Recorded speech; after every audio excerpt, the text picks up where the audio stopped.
Hey guys, today we'll talk about how can you fix that problem you have on your Wikipedia app. So all you have to do, you just click here on settings here. So then it's going to take you to this list. Then all you have to do, you just go down here and you click here on apps. So then you come to apps list here. Then you just go down here to looking for Wikipedia app here. So you just keep going down here to search for it and you click on Wikipedia here, then it's going to take you to this list. You click here on for stop and you click on OK here, then you go down, click here on storage, come to storage list, just click here on clear cache. Then all you have to do, just go to your Play Store. I'm going to click on my Play Store here.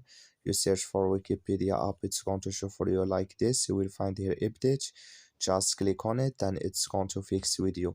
That's all. Thank you for watching. Don't forget to support us by liking and subscribe.